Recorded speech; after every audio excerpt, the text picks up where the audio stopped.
감사합니다. 우리 서로 인사할까요? 기도합시다.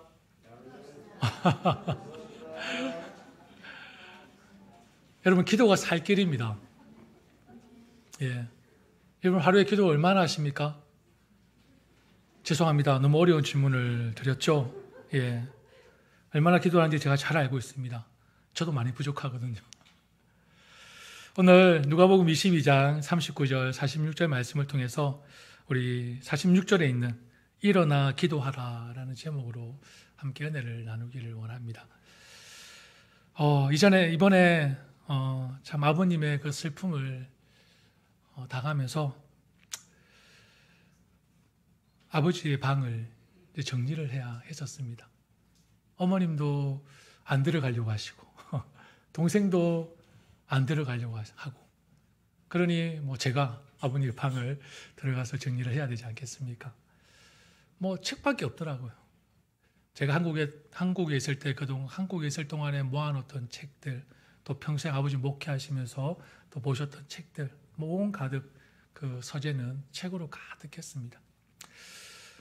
그런데 책장 그 한켠에는 사진 책들로 가득 채워 있더라고요.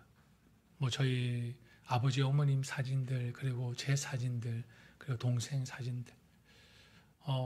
저의 초등학교부터 대학원 졸업 앨범이 한 곳에 다 모여 있더라고요. 그리고 제가 100일 때부터 또 이렇게 자라온 과정들이 참 이 사진첩 한 2개, 3개 정도 이렇게 고등학교 때까지, 대학교 초까지 사진들이 다 모여 있었습니다. 그래서 책장을 하나씩 느끼면서 참 추억들이 새록새록 올라왔습니다. 특히 친구들과 함께한 시간들이 참 기억에 많이 났는데, 그 옛 친구들과 함께했던 그 시간들을 생각하니까 그냥 저절로 참 미소가 얼굴에 남겨지더라고요. 근데 어릴 때 참 한 초등학교 들어가기 전, 그때 어릴 때 사진들도 있더라고요. 그때 제 머리에는 이가 많이 돌아다녔어요. 이가 많이 돌아다녔고, 얼굴에는 시커멓게 그을러 있었고, 그리고 이 코 주변에는 뭐가 그리 시커먼지 시커멓게 코 주변에 뭐가 많이 묻어 있더라고요. 요즘 아이들한테서는 결코 볼 수 없는 그런 광경이지 않습니까? 그래서 저 어릴 때만 해도 그랬습니다. 그러니까 난닝구라고 하죠. 그 난닝구 바람에 그냥 반바지 입고 그렇게 쫓아다녔던 그런 사진들이 참 있는데 추억이 떠올랐습니다. 그 당시에 그때 제가 가지고 놀았던 장난감들도 사진에 있더라고요. 혹시 스카이 퐁퐁 들어보셨습니까? 스카이 퐁퐁, 스카이 싱싱. 요즘 아이들 보니까 이거 스카이 싱싱도 있던데, 그리고 세발 자전거. 그런 것들이 저희들의 그때 당시에 놀이 장난감이었고, 대부분 어떻게 놀았냐면, 이렇게 자치기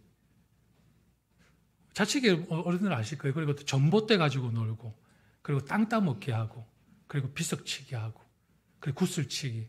그죠? 그리고 또 우리 많이 했던 육박전 모릅니까? 이렇게 편을 나눠서 싸움하는 거예요, 친구들하고. 저쪽 동네랑 우리 동네랑 이렇게 육박전 하면서 싸웠던 그런 어떤 추억들이 새록새록 일어나더라고요. 이럴 때가 있었구나.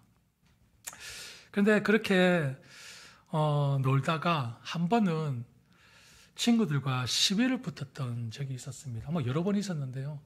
제가 기억에 나는 그런 시비는 1대1이 아닌 저와 2명의 친구와의 싸움이었습니다. 2대1이었죠.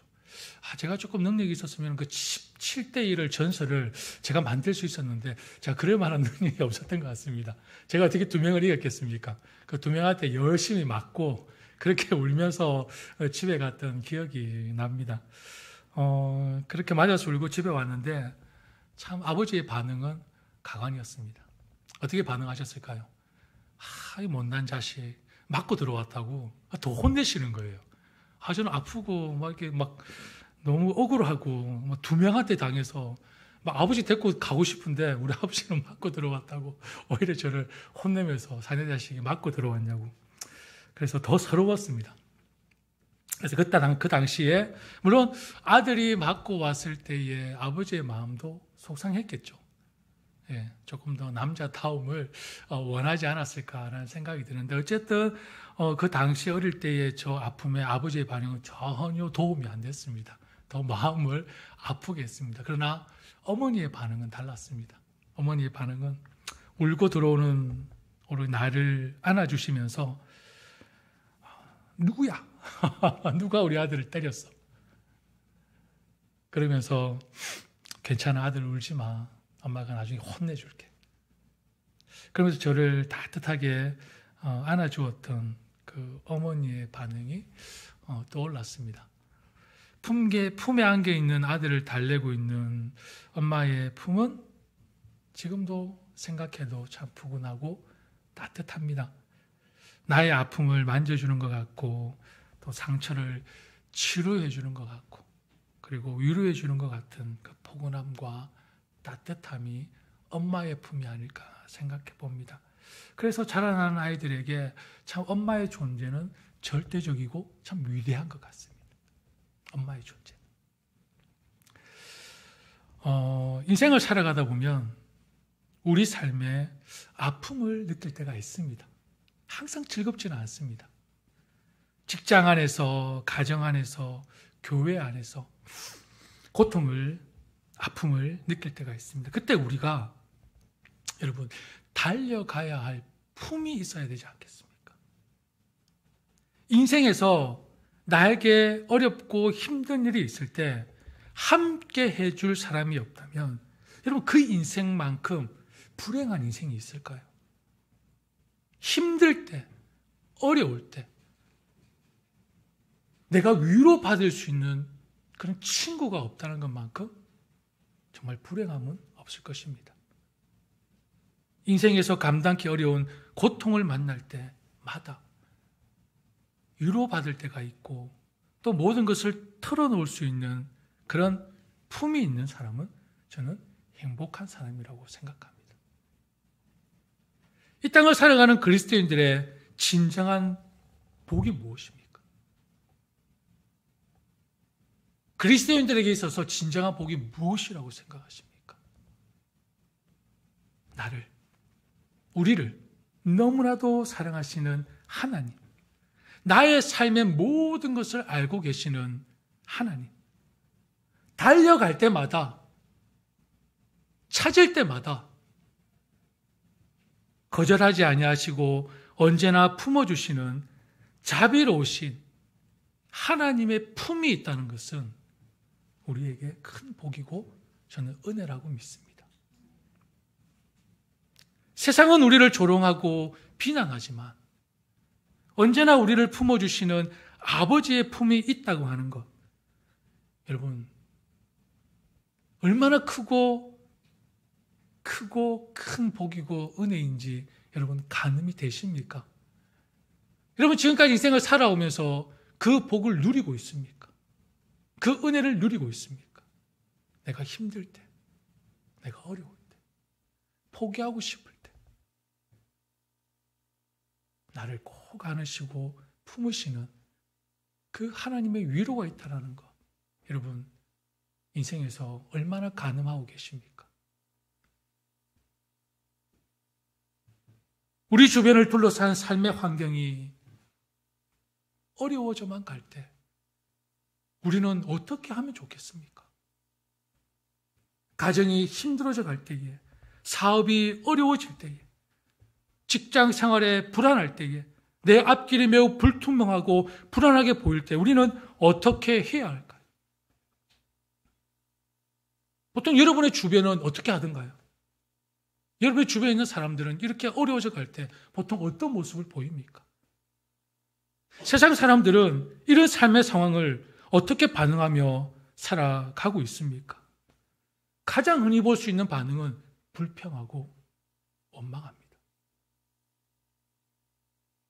신세를 한탄하며 괴로워합니다. 더 나아가서 그 책임을 나에게 찾는 것이 아니라 다른 사람에게 찾습니다. 그 책임을 다른 사람에게 전가시킵니다. 내가 이렇게 된 것은 너 탓이라고, 너 때문이라고 생각하며 다른 사람을 비난하고 공격하는 태도를 보입니다. 그러나 여러분, 삶을 조금 더 살아왔던 지혜 있는 사람들은 이 모습이 삶에 전혀 도움이 되지 않는다는 것을 빨리 깨닫습니다. 아무런 도움이 되지 않는다는 것을. 오히려 자신을 더 미궁 속으로 파고들게 만든다는 것을 깨닫는다는 것입니다. 불평과 원망 속에, 그리고 남을 탓하는 그 태도 속에 벗어나지 않는 이상은 계속 자신을 함몰시킵니다. 끝없는 미궁 속으로, 늪 속으로. 그렇다면 살면서 어쩔 수 없는 난관과 어려움에 부딪힐 때 그리스도인인 저와 여러분은 어떻게 해야 하겠습니까? 우리의 모든 문제를 가지고 하나님의 품으로 그대로 달려가는 것입니다. 우리의 모든 문제를 가지고 하나님의 품으로 달려가는 것. 불평과 원망 가운데 있지 않고 어려움 속에 모든 것을 포기한 채 있지 말고 일어나서 하나님께 달려가는 것입니다. 일어나서 기도하는 것입니다.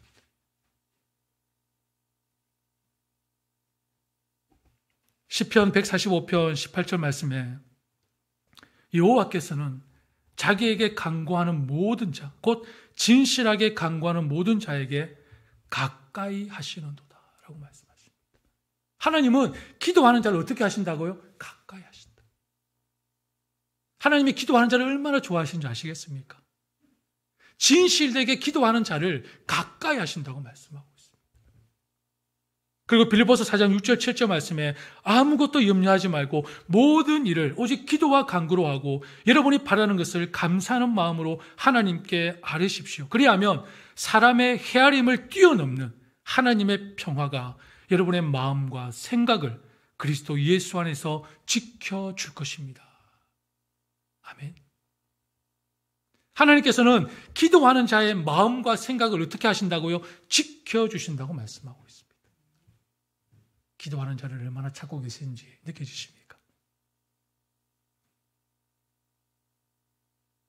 하나님 품으로 달려가 하나님께 눈물로 기도하며 하나님께 간절히 아뢰면 하나님이 결코 나를 외면하지 않으신다는 것입니다.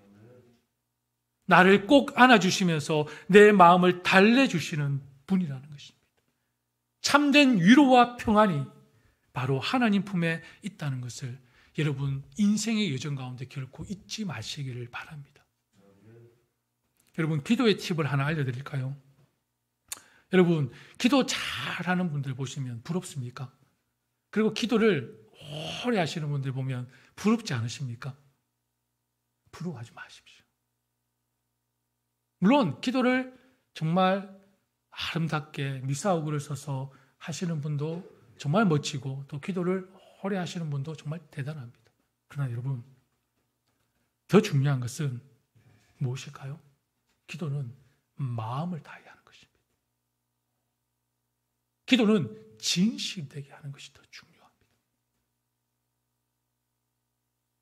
물론 많이 하시는 분이 진실하지 않다는 말이 아닙니다. 많이 하는 것보다 미사오그를 써서 정말 멋진 기도문을 하는 것보다 더 중요한 것은 진실되게 마음을 다해 하나님께 기도하는 것이 더 중요합니다.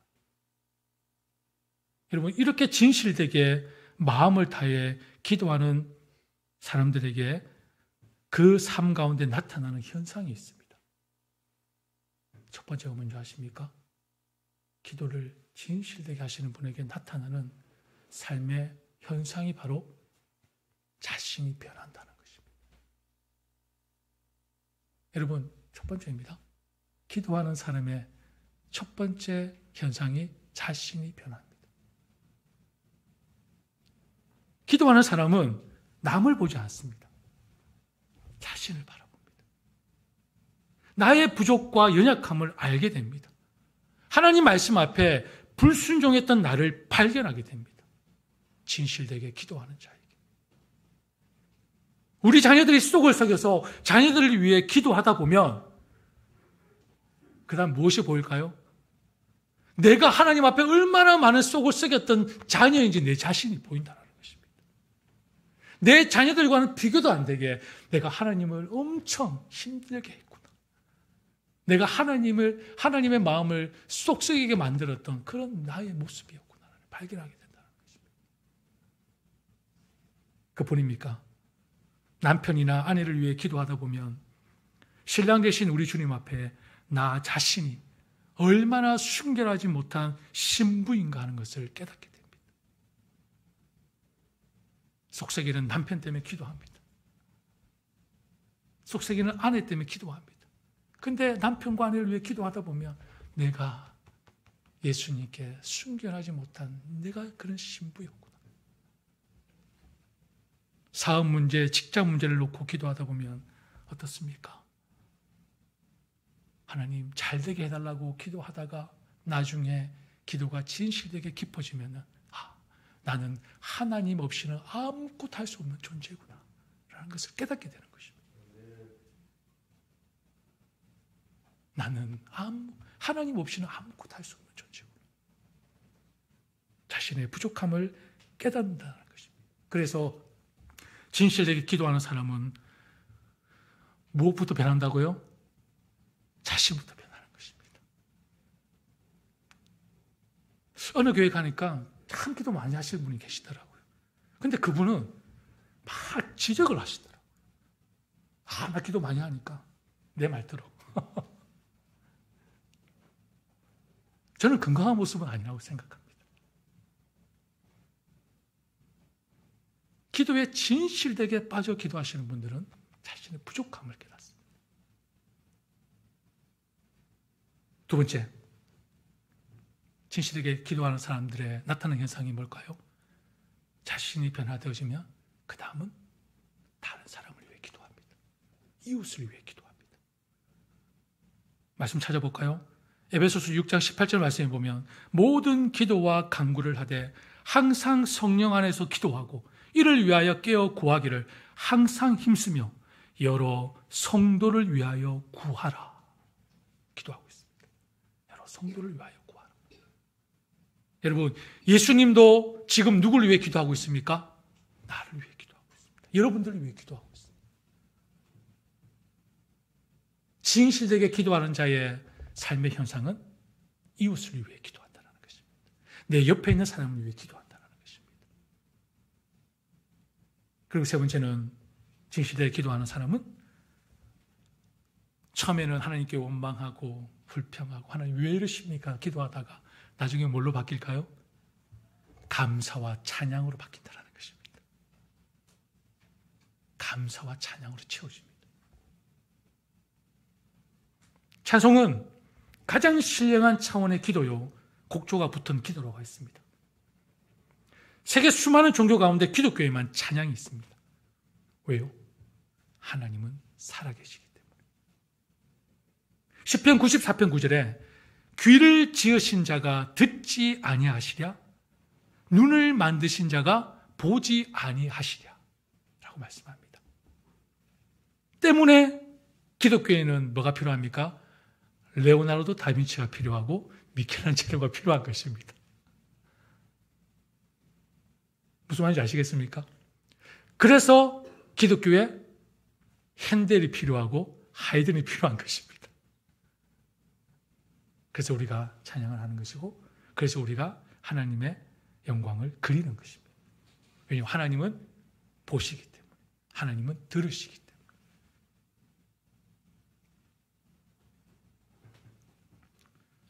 오늘 함께 읽은 말씀을 보면 예수님께서 십자가의 고난을 알고 계셨습니다. 미리. 십자가의 죽음이 얼마 남지 않으셨음을 아셨습니다. 예수님은 그 누구에게도 불평이나 원망하지 않았습니다. 아무 일도 없는 것처럼 속이려고 하지도 않았습니다. 고난으로부터 도망치려고 하지도 않으셨습니다. 이 모든 것을 가슴에 끌어안고 어디로 향하셨습니까? 겟세마네 동산으로 향하셨습니다. 기도의 자리로 나아갔습니다.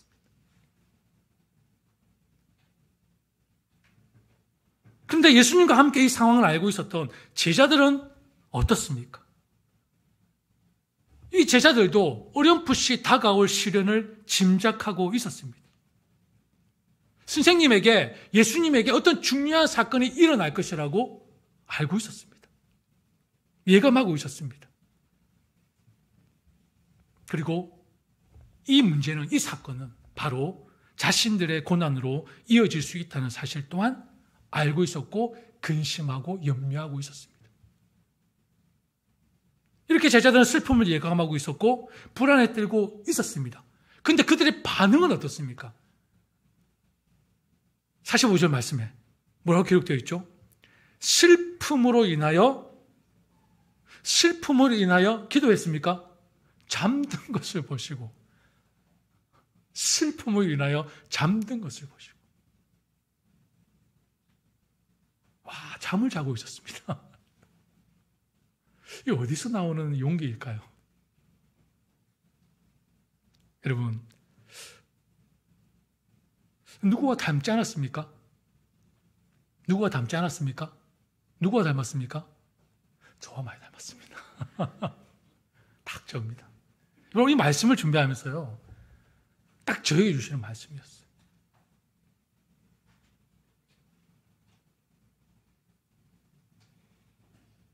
영적으로 침체되어 가고 영적으로 죽어가는 이 세상 속에서 제가 잠을 자고 있었습니다. 지금 늪에 빠져서 허우적거리고 있는 거 다 깨닫지 못하고 있었습니다. 지금 이 상황이 얼마나 심각한지, 얼마나 큰 위기에 봉착되어 있는지 제 자신이 깨닫지 못하고 있었습니다.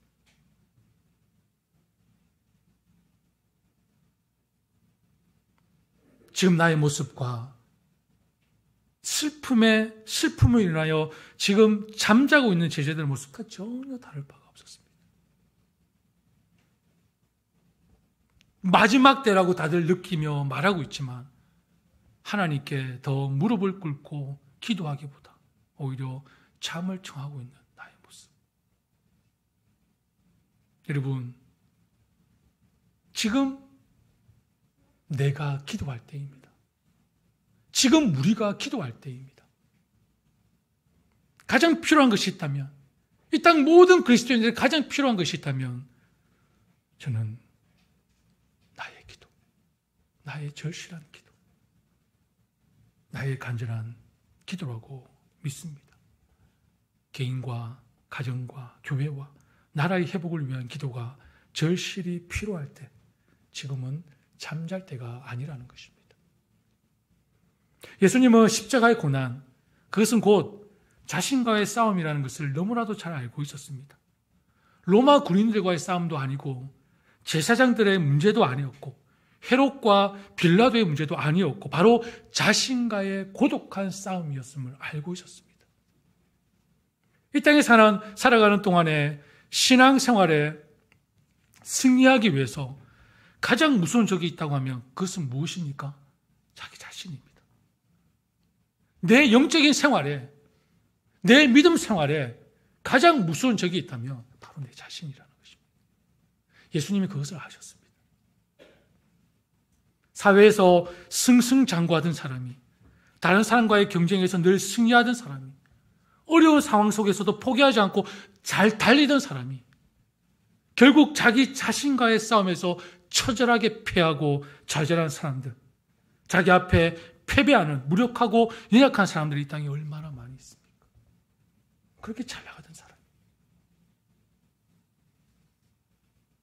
여러분, 자연인이라는 프로를 보셨습니까? 저희 아버지가 살아계셨을 때 다른 프로는 안 봐도 꼭 그 프로를 보시더라고요. 정말 세상에서 다들 녹수차처럼 산에서 다 살고 있지만 과거를 돌아보면 다들 성공했던 사람들이었어요. 근데 세상과 등지고 산으로 올라가서 살아가는 그 모습을 볼 때에 자녀들의 마음은, 배우자들의 마음은 어떠했겠습니까?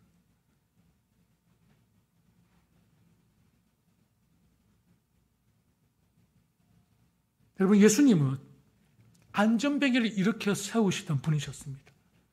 귀신을 쫓아내시고 죽은 자를 살리시고 노도 광풍을 잔잔케 하시던 능력이 있던 분이셨습니다. 그럼 그분이 왜 기도의 자리를 찾아야 했을까요? 그런 분이 왜 무릎 꿇을 시간이 필요했을까요? 일찍이 예수님은 말씀하셨습니다. 뭐라고 말씀하셨습니까? 누구든지 나를 따라오려거든 자기를 부인하고 자기 십자가를 지고 따라야 한다고 말씀하셨습니다. 십자가에서 승리하기 위해서는 무엇이 필요했습니까? 자기를 부인해야 했던 것입니다. 자기를 꺾어야 했던 것입니다. 그래서 기도의 동산에 올랐던 것입니다. 여러분은 어떻습니까? 여러분은 자신과의 싸움에서 자신이 있으십니까? 넘어지지 않을 자신이 있습니까? 영적으로 승리할 자신이 있습니까? 기도하지 않아도, 무릎 꿇지 않아도, 하나님을 찾지 않아도 내 힘으로 할 수 있는 자신감이 있으십니까? 기도하지 않고도 승리할 수 있으시겠습니까? 예수님은 우리 가운데 위대한 설교와 위대한 교훈을 남기셨습니다. 많은 병자들을 고쳐주셨고 연약한 민족들을 도와주셨습니다. 그러나 예수님은 하나 잊지 않았습니다. 어떤 자리? 기도의 자리. 결코 기도하는 그 순간을 잊지 않으셨습니다. 하늘의 능력을 이 땅에 베풀어 주실 수 있었던 비밀이 어디서 나타난 것일까요? 바로 기도 가운데 나타났기 때문입니다. 기도 외에는 이런 능력이, 기도 외에는 이런 신비가, 기도 외에는 이런 비밀이 나갈 수 없느니라 말씀하셨습니다. 여러분, 교회에서 하는 일들이 중하고 많아질수록 우리는 어떻게 해야 합니까? 기도해야 합니다. 기도해야. 기도보다 더 위대한 사역은 저는 없다고 믿습니다. 빌 하이벨스의 목사님의 책이 생각이 나죠? 너무 바빠서 기도합니다. 저는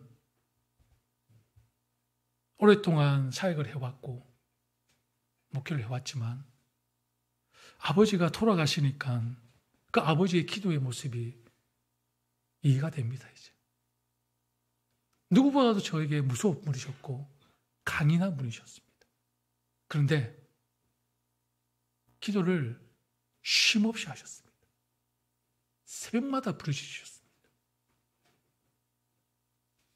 다른 교회 분들이 아버지가 섬기는 교회를 새벽마다 오시는 분들이 있어요. 왜? 목사님의 기도 소리 때문에 오시는 분들이 몇 분 계셨습니다. 근데 저는 어릴 때 아버지의 그 기도 모습이 너무 무모해 보였습니다. 왜냐하면 기도에 무슨 교회에 문제가 생기거나 교회에 뭔가 큰 일이 있을 때는 어김없이 가방을 싸고 산으로 가셨습니다. 저 어릴 때 충격적인 모습이 있었습니다. 한 2년인가 3년 정도 1년에 한 번꼴로 기도하러 가시면 다른 분이 집에 오셨어요.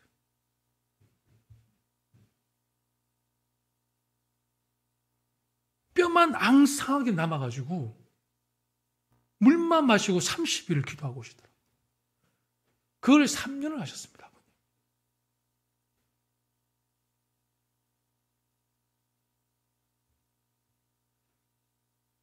저는 그래서 굳이 저렇게까지 기도하실 필요가 있는가? 불편함을 느꼈습니다. 저는. 지금도 그렇게 느꼈습니다. 여러분 30일 동안 아무것도 안 먹고 물만 먹고 기도해 보셨습니까? 제 아버지 3번을 하셨습니다. 제 기억에. 결코 저에게는 아름다워 보이지 않았습니다. 어릴 때. 충격이었습니다. 건강하게 가셨다가 뼈만 앙상하게 멜빵 바지를 메고 오셨으니까요. 멜빵.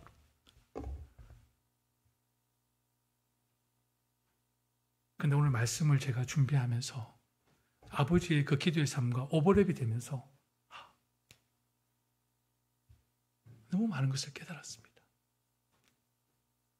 그렇게 강인하시고 강하신 분이 교회에 무슨 문제가 있을 때 대립하지 않으시고 대적하지 않으시고 조용히 산을 올라가셔서 기도하셨던 그 모습. 왜 기도하셨는지. 결코 교회 안에서 싸우지 않으셨습니다. 저는 단언한데요. 저희 교회에서 아버지를 싸움으로 대적하실 분은 아무도 없었습니다. 운동 합이 제가 알기로는 한 7단, 8단 정도 되세요. 무서운 분이세요.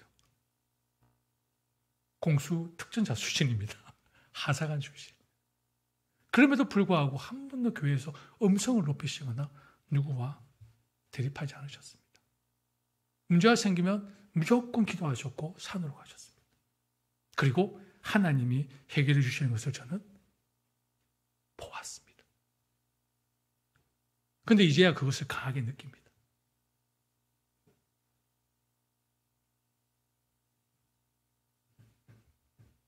예수님께서 십자가의 고난을 앞두고 기도하지 않으셔도 될 그분이 겟세마네 동산을 찾고 기도하셨던 모습을 볼 때에 아버지의 마음이 이런 마음이었구나. 이래서 기도하라 하셨구나.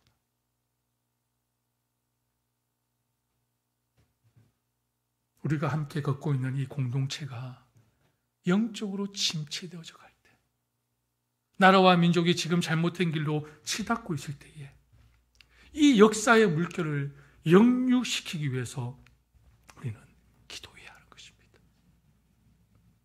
기도는 여러분 사역입니다. 이 땅에서 우리가 할 수 있는 사역들 가운데 가장 위대한 사역이 저는 기도의 사역이라고 믿습니다. 우리 교회에 보내주신 귀한 영혼들을 가슴에 품고 기도하기 시작할 때 그곳에 가장 위대한 역사가 일어나는 것입니다. 교회에 기도의 군사들이 절대적으로 필요합니다. 우리 교회도 중보기도팀이 만들어졌습니다. 교회 모든 일은 말씀과 기도가 토대가 되어야 하는데 감사하게도 그 기도의 기초를 우리는 지금 시작하고 있습니다. 여러분, 말씀과 기도가 기초가 되지 못한다면 교회는 결코 건강해질 수가 없습니다. 진리입니다. 한국 일정을 다 마치고 미국에 들어와서 정신없이 주일을 보냈습니다. 여러분 기억하시죠? 그리고 첫 수요 예배를 맞아서 일찍 와서 수요 예배를 준비하고 있는데 이곳에서 중보기도팀이 함께 기도하고 있었습니다. 저에게 너무 큰 힘이 되더라고요. 너무 큰 위로가 되더라고요. 내가 말씀을 준비하고 있는데 한 곳에서는 또 말씀을 위해서, 예배를 위해서, 교회를 위해서 기도하고 있는 한 팀이 있으니까 성령으로 충만함을 느꼈습니다. 위로함을 느꼈습니다. 힘이 되었습니다. 그러면서 이 말씀과 기도의 관계가 저희 교회에 더 풍성해지고 뜨거워지도록 하나님께 간절히 소망하며 저도 저곳에서 기도했습니다. 여러분, 기도의 힘은 위대합니다. 기도하는 사람에게 하나님은 함께 하신다고 하셨습니다. 간절한 기도에 하나님은 응답하신다고 하셨습니다. 여러분 가운데 간절히 기도할 제목이 있다면 여러분 그냥 돌아가지 마시고 오늘은 여러분 중보기도팀이 더 크게 더 열심히 기도할 수 있도록 그 기도 카드 있죠. 기도 카드에 여러분의 기도 제목을 적으시고 이름을 적으시고 저 기도하면 넣어주십시오. 저도 함께 기도하겠습니다. 기도의 힘은 정말 위대합니다. 진짜 위대합니다.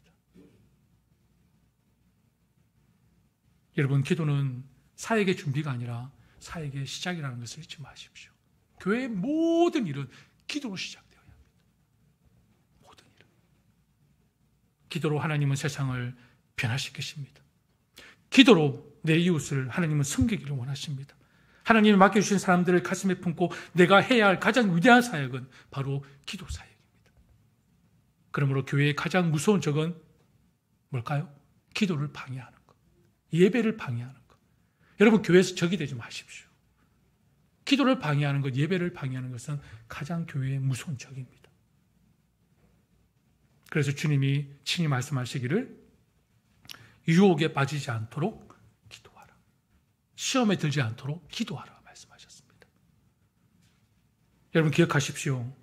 기도하지 않고 성공하면 진정한 성공입니까? 그래도 성공하고 싶죠.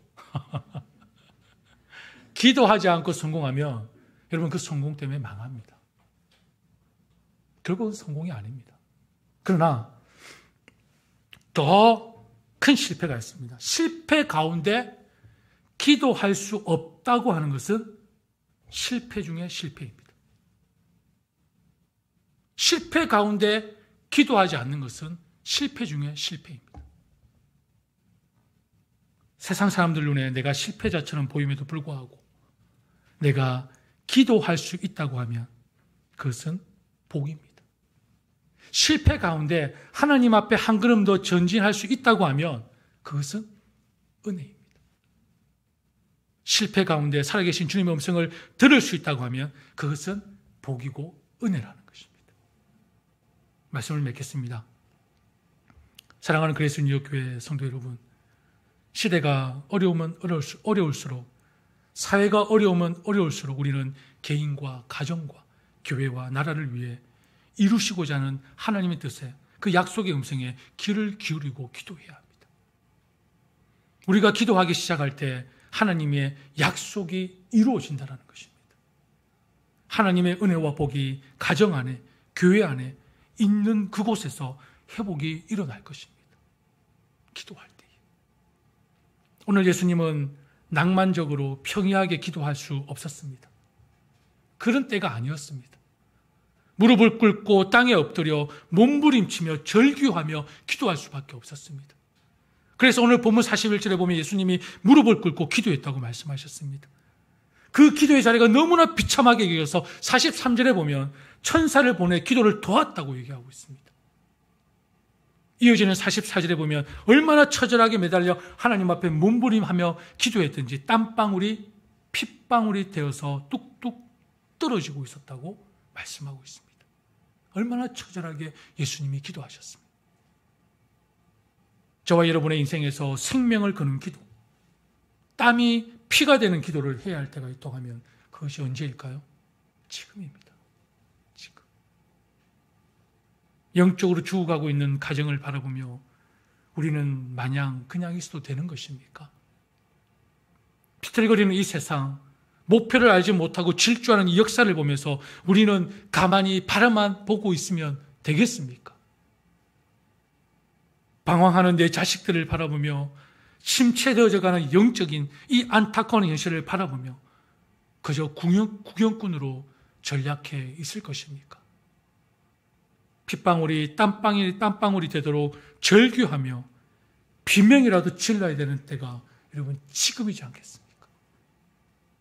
한국교회가 그리고 미국교회가 다시 한번 독수리처럼 비상하듯 성장과 부흥을 경험하길 원한다면 여러분 이 시대에 그만큼의 비상한 기도가 요구되지 않겠습니까? 비상한 기도가. 이 민족을 살려주시옵소서. 한국교회에 부흥을 주시옵소서.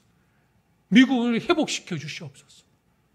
다음 세대를 위해 교회가 일어나게 하여 주시옵소서. 몸부림치며 기도해야 한다면 바로 저는 지금이라고 믿습니다.